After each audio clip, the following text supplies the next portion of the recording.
going on, everybody? I'm back with another video. This video is going to be looking at Liverpool versus Leicester and how Liverpool beat Leicester in the English Premier League. Now, before we get into the tactics behind the match, check out both my books. They're online on Amazon and there's links in the description below. Also, be sure to check out Keyframe. It's how I'm making this video. There's a link to that in the description as well. So now let's get into Liverpool's tactics and in their offensive organization phase.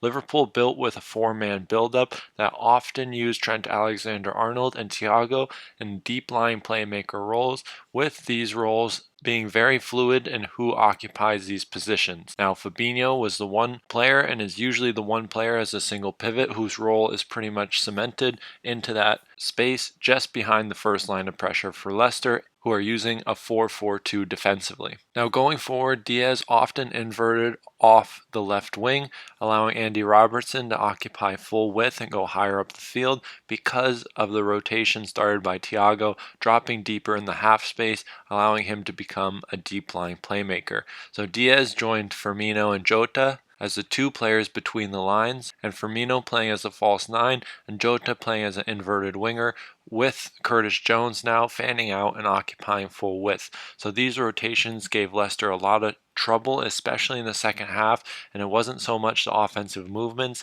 as it was more of the counter pressing because of Liverpool allowing them to get so many players around the ball, especially higher up the field when a loss of possession did occur. Now, we often see asymmetry in their offensive structure, and in the first half we saw more Van Dijk being the player to progress the ball via dribbling in the left half space, and in the second half we see more of it from Matip, but Thiago dropping deep in the right half space, Fabinho sticking to his structure, and now we see a more asymmetric, more attacking approach from Liverpool when they have the ball.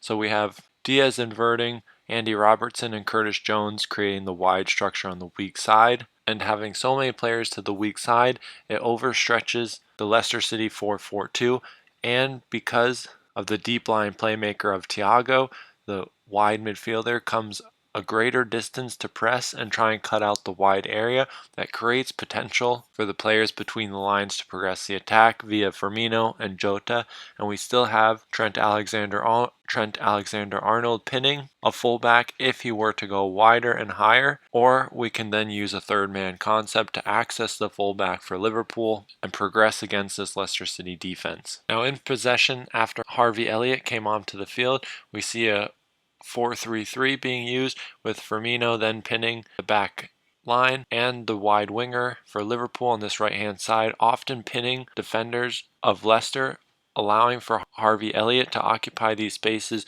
just behind the Leicester City midfield line. So Leicester used advanced wide midfielders to create better access to the fullbacks or deep line playmakers in Liverpool's build-up, but it often left player like Andy Robertson free on the weak side or just in the wide area in general, and allowed for Liverpool to progress via the wide area quite often, or if Leicester overstretched their midfield to compensate for this, it often led through progression of the half space. Now in the second half, as we said, Matip often progressed the ball via dribbling, looking to pull out a Leicester City midfielder and create more space between the lines. With Leicester City's 4-4-2, the spaces were very clear on which ones Liverpool wanted to use and access. So now our build-up shape is a bit different, with Van Dijk playing as a deep pivot to then swing the ball and circulate possession into either half space.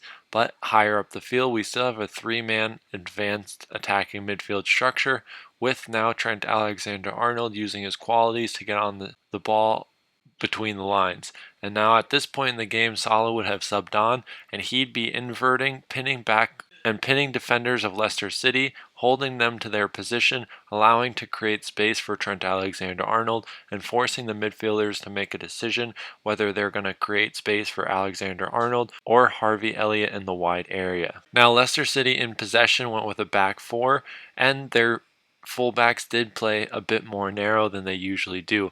Then they had a three-man midfield that started as a three-man midfield, but often when their winger would invert, would create a midfield four against the 4-3-3 press of Liverpool that saw Firmino taking away the single pivot and two more advanced players pressing to cover the gaps left by the front three. Now finally, in deeper areas, we have a 4-5-1 from Liverpool that often saw the two more advanced midfielders jumping higher than the wide midfielders and the single pivot. So this led to natural staggering, allowing for Liverpool to have access on multiple horizontal and vertical lines.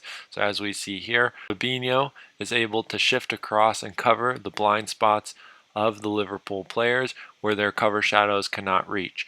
And the positioning of Firmino takes away any of the pivots of Leicester City, making it very hard for them in possession. And with a 5-man midfield of Liverpool, it allowed shifting to go much quicker and allowed for much easier shifting. Leicester in possession in this example go with a bit wider fullbacks, allowing for movement off of their wing from their wingers. So we have Albrighton coming into more of attacking midfield position and creating a 4-man midfield, seeing an overload on this left-hand side and causing asymmetry within the Leicester side to then create this overload and then try and exploit more space around James Maddison or their other attacking players going forward.